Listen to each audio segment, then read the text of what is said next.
The price of cognitive dissonance and delusion. Yep, what's poppin'?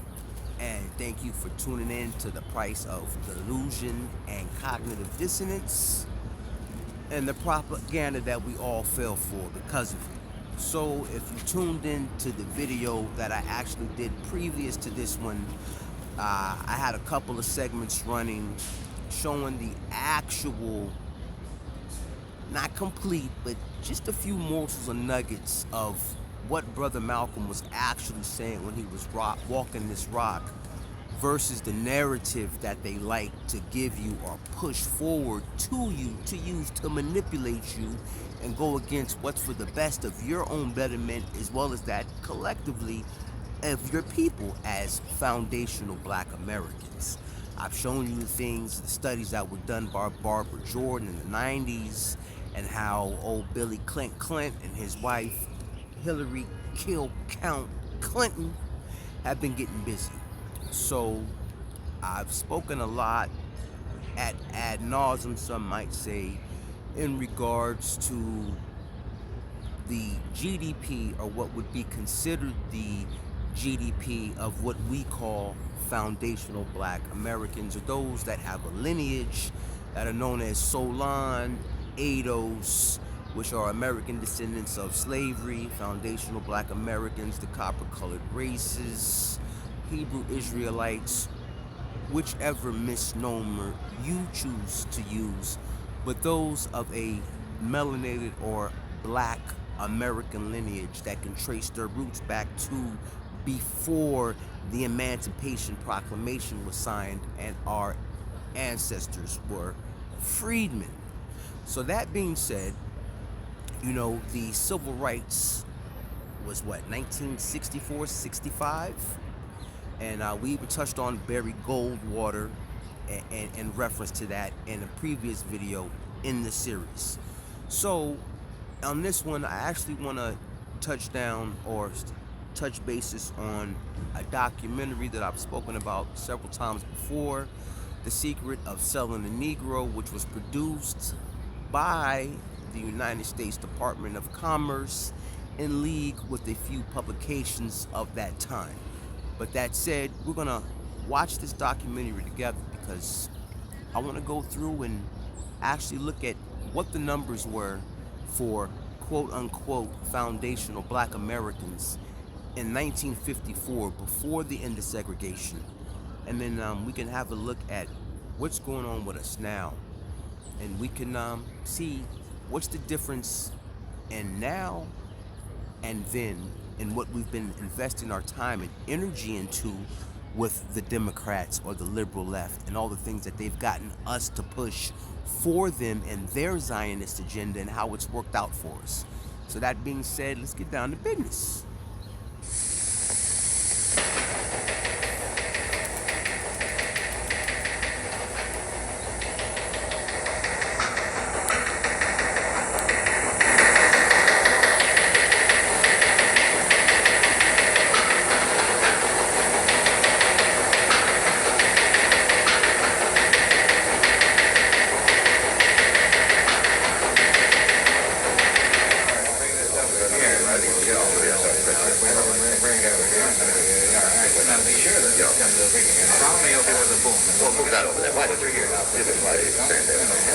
You got the level on that, Joe? Hey, how's this video coming through? The light's hot enough. Don't forget the volume close. All right, be sure and stay clear of number 2 camera, and all set. Stand by.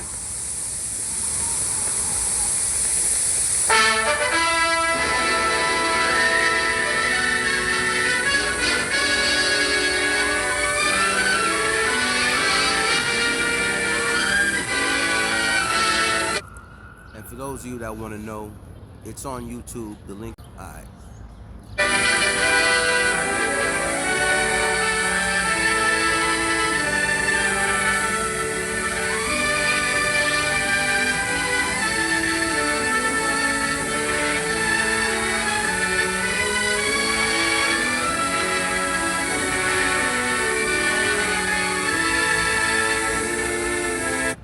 Now, not to date or age myself, but for those of you that are new to the community, Ebony, Jet, so on, were periodicals that we basically all grew up with. But now as you're going through, you can see who actually owned, opened, and was operating these propaganda machines.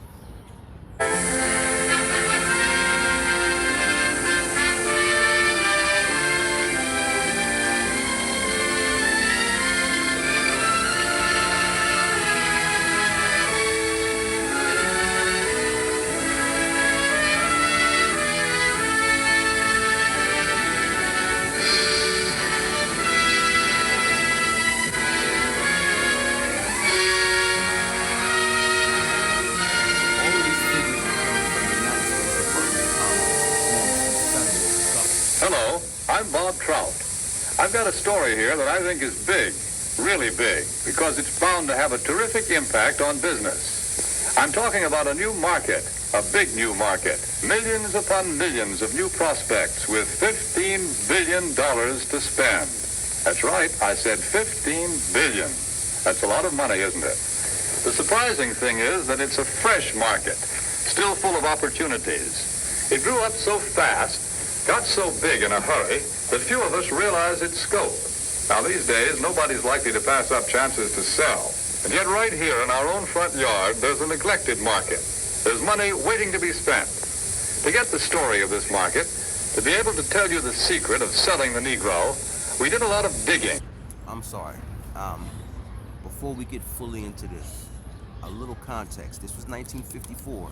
Civil rights, integration was after 1964, so a decade later. What they're showing you is what the long game was. Integration never had anything to do with equality or equity. They wanted access to the war chest. It was about commerce, because at this time we had our own banks, our own law firms, car lots, bus companies, cab companies, post office, libraries. There wasn't just one Black Wall Street. There were black towns like that all over the country. So if you follow the trail of tears, and then you look up all the black massacres across the country, they all just happen to correlate or be around the same places and spaces. But let's get back to this. We talked to leading businessmen, the customers, and the salesmen. We went to Washington, D.C. We set up cameras and other key points around the nation. And out of this all, there emerged a story, the story of a new market.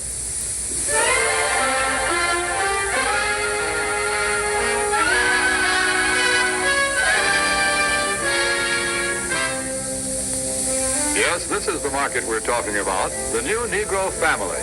Their name is Wells or Wilson, Smith or Brown or Alexander or Breen. They live in Chicago, in Atlanta or New York, in Detroit, St. Louis, Los Angeles, any one of 1,000 cities and towns. All over the country, families such as this are enjoying new prosperity. They have new interests, new standards of living, a buying power they've never enjoyed before. They're good prospects for practically all types of goods and services. All too often, though, they're overlooked prospects. Why? Because of some good, valid reason? No. They're overlooked because of mistaken ideas, because of out-of-date ideas about how the Negro lives and how he buys. The truth of the matter is that the Negro lives pretty much the same as other folks. He buys pretty much the same way, too. But just the same, a lot of old doubts and opinions keep cropping up over and over again. I don't like to do business with Negroes. They're drifters. You can't keep track of them. Yes, although a lot of people think that way, the truth is that one out of... They have no culture. They don't know who their fathers are. They're lazy. They're thieves. They're shiftless. All of the above, except those no longer come from quote-unquote white society. They come from our brothers and sisters of the diaspora. But let's carry on. Every 3 Negro families living in cities today owns its own home. That figure comes to just the same. A lot of old doubts and opinions keep cropping up over and over again.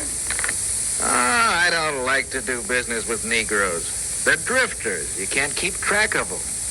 Yes, although a lot of people think that way, the truth is that 1 out of every 3 Negro families living in cities today owns its own home.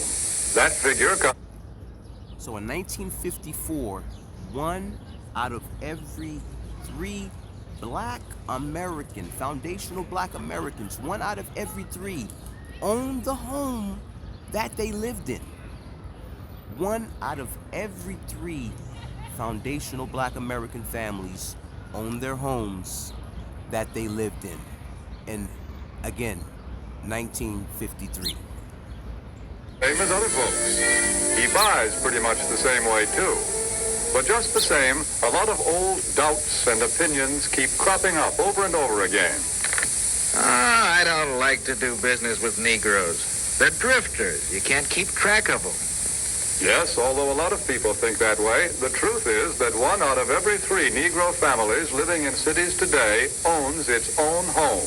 That figure comes directly from the United States Bureau of Census. Maybe so, but Negro... And while we're on that, census records. The United States of America has been keeping census records longer than any of the African nations, or probably Caribbean nations for that matter. So when they say that we don't know who we are, or we don't know who our Fada is, it's as simple as going down to the Justice of the Hall and just searching live birth and death records, and then you can cross-reference that with the census records, and you can literally find your tribe. But I digress. Are poor credit risk. Not more of a credit risk than any other group. Actually, the Negro homebuyer meets his payments faithfully, often more faithfully than other race groups in the same economic level. That's the information we got from people who ought to know, the National Association of Real Estate Boards. Well, maybe, but I've always heard that Negroes buy shoddy, poor quality merchandise. No, it's just the other way around.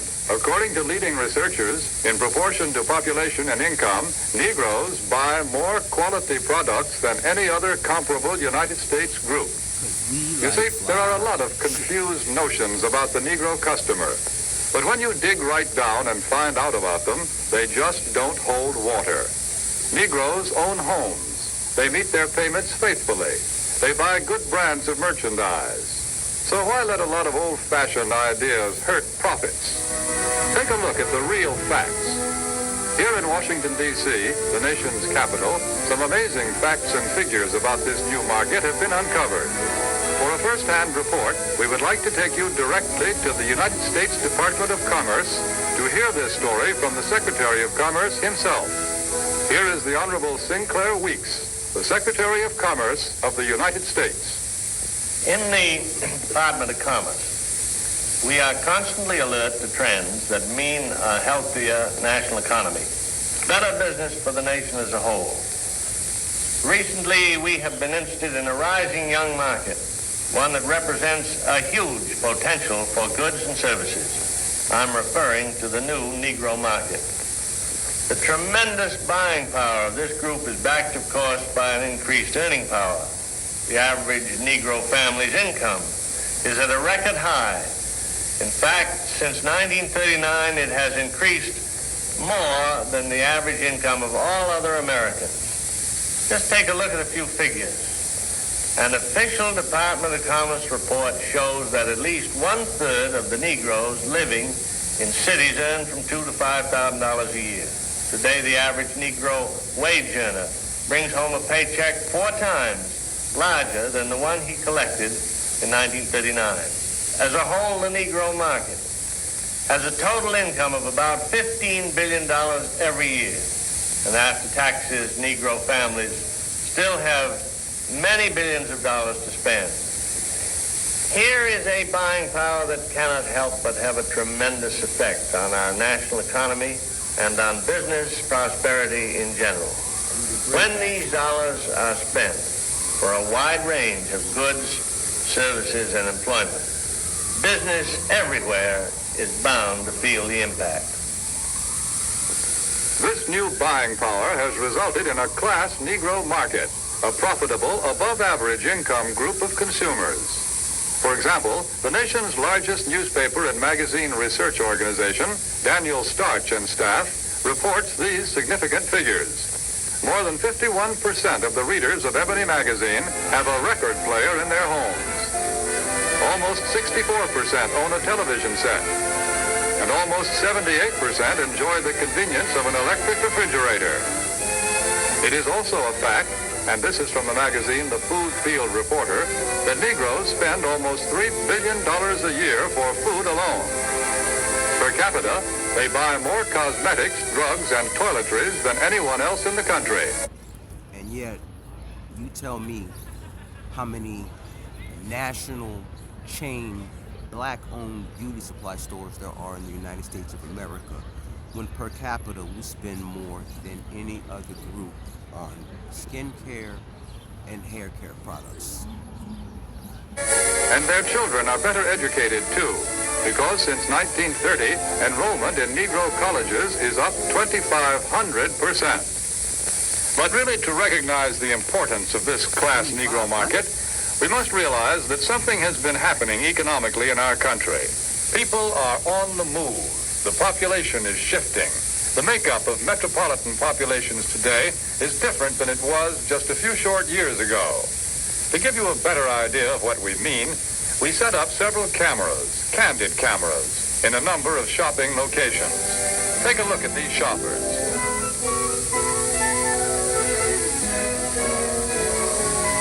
Notice what a large proportion of them are Negroes. What's the reason? It's simply this. Negro families are moving into the cities where there are more job opportunities. Here they find occupations with more prestige and security, jobs that pay more money. As a result, Negro families today often make up the largest part of Central City consumer prospects. A shoe store in Chicago's Loop, for example, reports that more than 50% of its customers are Negroes. In another case, a drugstore located at a transfer point in a non-Negro neighborhood finds that its Negro customers total 25%. The trend is plain. The new Negro families today are moving into more populated areas, to the cities, where there are more stores, more buying opportunities. Since 1940, in San Francisco alone, the Negro market has increased by 89%. In Chicago, by 81%. Houston, Texas, 45%. Philadelphia, 50%. The impact of this new buying force is so tremendous that actually in 14 major United States markets, a product cannot be number one without Negro support. A product... See, the one thing that we never fully understood was the economic power that we've always held, as well as the political power that we've always held. And this documentary is going to touch on that in a moment, but pay attention and lock in on this. Must have the backing of this big new buying power to be a leader in the field. What do you have to sell? Chewing gum or cars? Toothpaste or transportation? Whatever it is, here are millions of prospects. And these prospects are everywhere. Negro customers can no longer be pigeonholed. They cannot be classified as prospects who trade only in certain stores, certain neighborhoods. Today, Negroes shop downtown. They shop in supermarkets. They shop in small neighborhood stores. They'll buy from anyone who wants to sell to them. But we all know that before you can sell to customers, you've got to get to know them. You must understand something about them. What do the Negro customers buy? Why do they buy? How do you sell to them? Let's find out. Let's hear the opinion of men who have spent a lifetime studying the buying habits of customers the world over. Here is what sales psychologists have to say about selling to the Negro. The secret of selling to the Negro is expressed in one word. That word is recognition. Now, there's nothing unusual about that. People want to be recognized. They need recognition. That's basic in all of us. But perhaps because he's had so little of it, the Negro needs even more. He needs to feel important and appreciated. This need is a very real and important one. It shows up even in many of the Negro's shopping habits. Anyone who sells or wants to sell to the Negro customer should know about some of these habits. 3 habits in particular play a big part in every sales transaction. To begin with, most Negroes buy by brand. They ask for products by name. They're quick to turn down off brands. Do you wonder why? Well, listen to what this customer is thinking. That last hat I bought just didn't hold up at all. You see, for a long time, the Negro has been sold a lot of shoddy, second-class merchandise. So now he asks for name brands in order to make sure he gets his money's worth. Buying by brand, that's the first important Negro buying habit. Now for the second. And please forgive me, but I want to touch on something about that because that is a fact. That's something that to this day we still do. We'll buy by brand even if the quality is not there. And I want you all to really think about how that actually works to our detriment. Because you have places like Marshall's or those stores where they sell defective, what they call defective goods. What a lot of people don't even realize is that these so-called high-end fashion brands, they literally will lease their name to companies to make products that are literally considered defective, that aren't, just to put specifically in these stores to sell to you because they know that you like brands, and instead of focusing on the quality of what you're buying, you're just buying a fucking name. It has nothing to even do with looks or style anymore, as you can tell by what people are walking around wearing and shit today. People are more concerned about the name and the brand that they're putting on them versus the actual quality of the material of the actual clothing or whatever they're purchasing itself. The Negro buys good quality merchandise. Symbols of quality and prestige are very important to the Negro customer. This woman, for example, is buying fine crystalware, but she is also buying the admiration and approval of her friends and relatives. Listen to her thoughts. My, isn't it beautiful? I can hardly wait to show it to Sally and Joan. It's a well-known fact that many Negro customers are influenced by the opinions of others. What their friends may think of a certain item often decides whether or not the sale is made.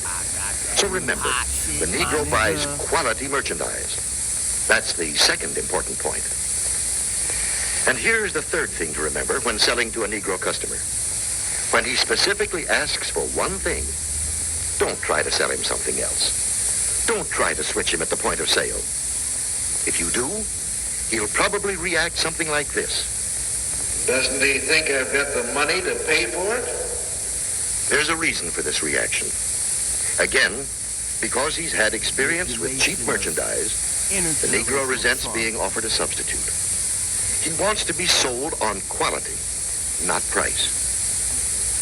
The Negro buys by brand, he buys quality, and he doesn't like to be switched at point of sale.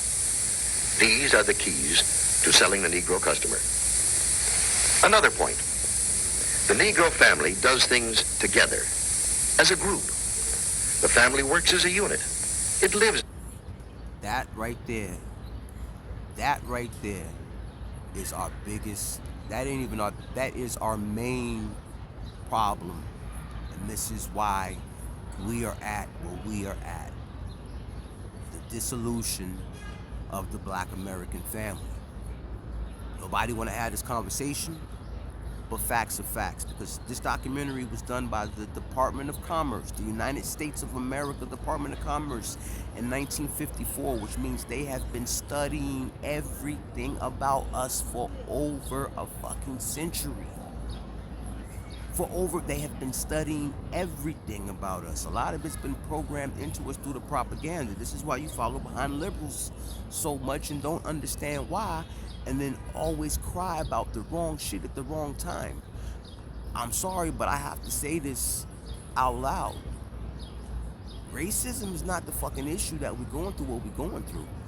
It's the fact that the $1 trillion of estimated GDP that we generate, we sitting back looking for legislation to create something to save us, when all we gotta do is just pull our fucking resources and save ourselves. If we were a country, black Americans would have the 15th largest GDP of all other nations. So resources is not the issue. It's the application of the tool that is the resources that is the issue. And the problem is what they said right there, because back then we moved as a unit, and now we move as selfish individuals who act like, some of us, not all, but act like we ain't got no fucking home training. I know nobody want to hear that shit, but we saw Megan Thee Stallion twerking on stage during the Democratic National Convention, when they should have been talking about policy to the people and what they were going to do for the people. They were twerking on stage, and that shit is acceptable now because of that. Are the keys to selling the Negro customer. Another point. The Negro family does things together, as a group. The family works as a unit. It lives as a unit, and it buys as a unit. When you sell to one member, you many times sell to all. It's also true that many places of entertainment are still closed to the Negro. So he spends more of his money for the things that are available to him, often for items that are considered luxuries. Another trait of the Negro market is the fact that it is a pre-sold market. We know that the Negro buys by brand, and he buys the brands that he knows something about. Where does the Negro buyer get this information? We know that Negro customers are turning more and more to the publications that are tailored specifically to their needs, that give them the news and the information that they want to read about. Many leading businessmen and companies already know this. That's why so many of them are taking this direct, sure route of reaching the Negro customer. The vice president of advertising of the Gruen Watch Company, for example, says this. In many important cities throughout the United States, Negroes are important customers of the credit jeweler. Therefore, it seemed that Ebony magazine would be a very important advertising medium for us. We would say it was very well received, and from our viewpoint, a very successful campaign. From the Remington Rand Company comes this statement. Our records show that advertising in Ebony has been effective in many ways. As all good advertising should, it has built a terrific amount of goodwill and has brought a volume of sales and sales inquiries. A representative of the Alaga Syrup Company makes this statement. Because of Alaga's regard for the influence of Ebony in the Negro market, advertising space was doubled. Alaga's long experience in selling to Negroes now takes the most direct route to its best customers, reaching Ebony's 2.5 million audience in every issue. And here are the statements of still other business leaders. Yes, many business leaders are discovering the most direct and most efficient way of reaching the new Negro market. Look here at the results of the same advertisement in two different publications, Ebony and another general magazine. You can see that proportionately, more men and women read the ad in Ebony than the one in the other magazine. And they did a better job of remembering it, too. A greater percentage of readers noted, associated, and remembered the ad in Ebony. But now, wait a minute. If the Negro market is so big and easy to reach, why aren't more companies going out after it? Well, often because of the feeling that there's something entirely different, unusual about selling to the Negro. But is it really so different? What do salesmen say? The successful salesmen who do a good job of selling in Negro communities. How do you go about getting the order. How do I get the order? Well, to tell you the truth, I don't do anything. Anything different, that is. I've been calling on these accounts long enough to know that the Negro just wants to be treated like everybody else. No matter who you're calling on, a little friendliness and courtesy help a lot. But naturally, anybody resents being patronized or talked down to. So I usually call a man Mr. Brown, Mr. Smith, or Mr. whatever his name is, until he tells me to call him by his first name. And of course, I always stick to business. I stay away from talk about race or religion or politics. That goes for talk about Negro celebrities, too. You know, this business about what good prize fighters and singers the Negroes are. Who cares? When a guy's in business, no matter what color his skin is, he's interested in making a living, in making money. That's uppermost in his mind. I guess maybe what I'm saying is that I try to help any way I can, sometimes with displays or ad materials, or an idea once in a while. The important thing is that if it helps push sales for the dealer, it helps push them for me, too. Handle the Negro account just like any of your others. Don't patronize. Stick to business. Get interested in the account. Pitch in and help any way you can. Sounds like pretty good sales advice. That's the secret of selling the Negro. Well, how about it? What do you think of this new market? It can open new outlets for you and for everybody who sells goods or services. It's still possible to get in on the ground floor when this market is just beginning to grow and to expand. The facts and the figures that we see here are just a small sample of what they promise to be next year and the years after that. Yes, here are men and women with money to spend, and they spend it for exactly the same things as you and I and everyone else. They buy almost every type of product and service that you have to offer, and they can be reached like everyone else through publications that appeal to their interests and desires, that deliver the kind of loyal readership that can be proved both in surveys and in down-to-earth sales. Here is a ready-made market waiting to be asked to buy.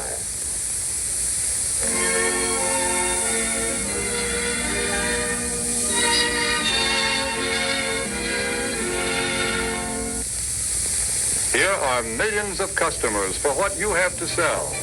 Customers with $15 billion to spend.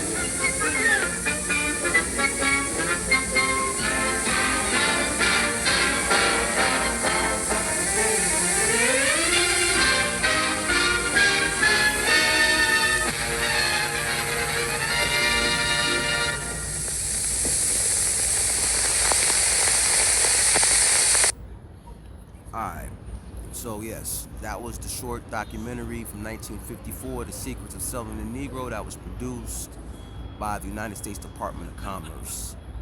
Now, again, the link will be in the description so you can go back and watch it through in its entirety without interruption. But pay attention to the figures that were thrown out and understand that that was in 1954. It is 2026. We're talking almost 80 years. So, my question is this, right? What's the excuse? Because my whole life, I've heard a whole lot of excuses. And for a long time, the excuse I heard the most was conservatives and the right and racism and all this. And I'm not saying that racism does not exist. But what I am saying is, from my lens, one, racism is an institution that is held by people that actually hold power and write legislation and things of that nature, or control commerce and banks. So the average everyday person that you're around, they may be a bigot or prejudiced, but let's keep it a buck. Everybody on the planet has prejudices and everyone prejudges. We ourselves do this shit all the fucking time. And it is what it is. If it's good for the goose, it's good for the gander. Like, I understand the emotion behind it, but you can't sit back and do one thing and then when someone does the same thing that you're doing, you get mad about the shit. Look, I get it, but that's where the manipulation of our intergenerational trauma comes in, because if at one point for any company in this country to be number one, they had to get the black dollar. And as Malcolm X said in the 50s, when he warned us then about supporting liberals, that they were in Washington for 4 years and did nothing, and they only got there with the black vote. Why do you think since 2020, why do you think Joe Biden and Kamala Kamala left the border wide open? I posted a video clip from the assemblywoman in Brooklyn over East New York saying that they had the makeup of their community to absorb all of these migrants coming up the diaspora, and that they needed it for redistricting votes. This has nothing to do with people.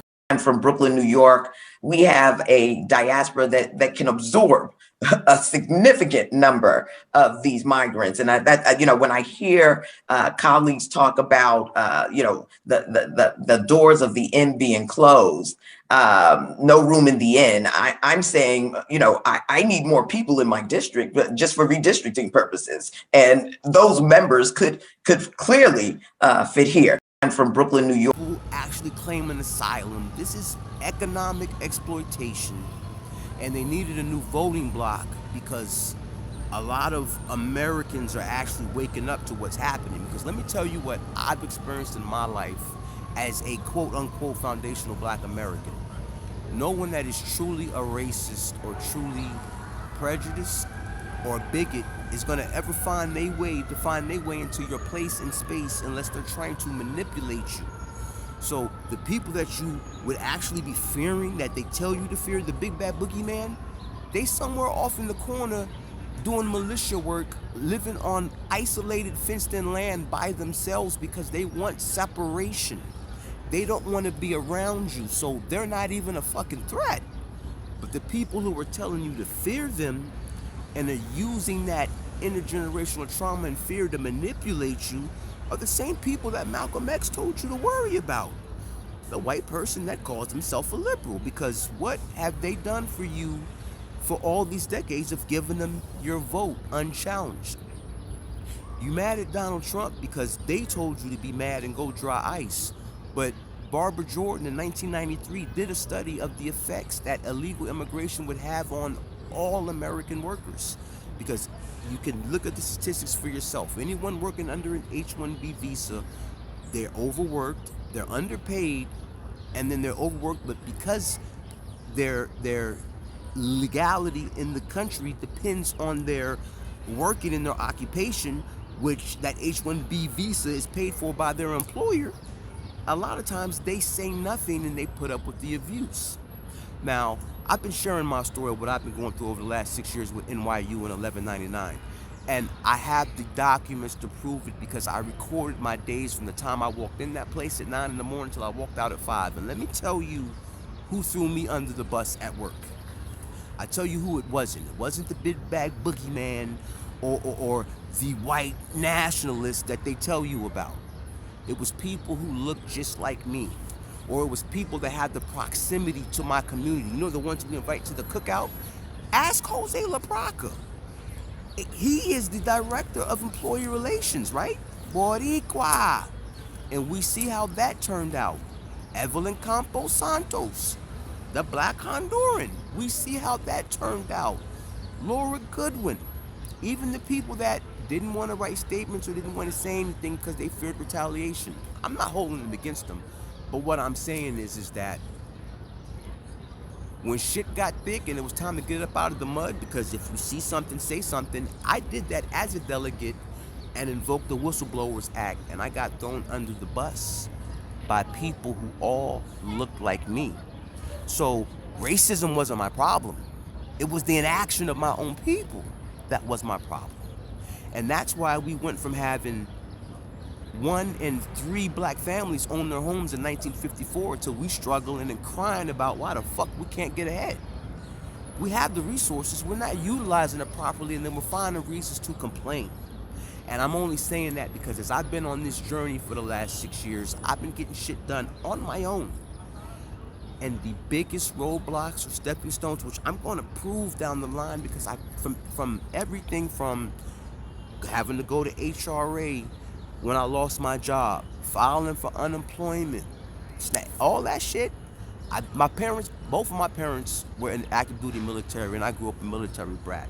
So my parents drugged me all across this rock growing up. So I didn't grow up with my family, but at 15 I started working. So I've been paying taxes from 15 to 49, and the first time I actually needed it, after watching Kamala Harris and Joe Biden give it to illegals hand over fist for years, I got the runaround. But the people behind the counter servicing me, the majority of them all looked like me. So I had to step back and think, like, wait, what the fuck is going on? And a lot of shit that we say and complain about, but what my experience was that I can show you, because I've recorded everything, isn't lining up. And we support things that go against our own best interests. I mean, if our unions aren't out there, because my union, 1199, they're actively going out and protesting, talking about drying ice. But if you're going to employ or give work visas to 20 million illegals, but you're not taking care of American workers, then who's suffering out here? Is any of this making sense to y'all, or am I speaking another language? Because I think when it comes to the American worker and how our government institutions are currently handling things, we, the Americans, are suffering. And then they're conflating illegal aliens with legal immigrants, and they aren't the same. And there's so much propaganda and muddling of the lines that nobody's paying attention to what's being said to them. I told you, Immigration Nation documentary on Netflix. Go watch it.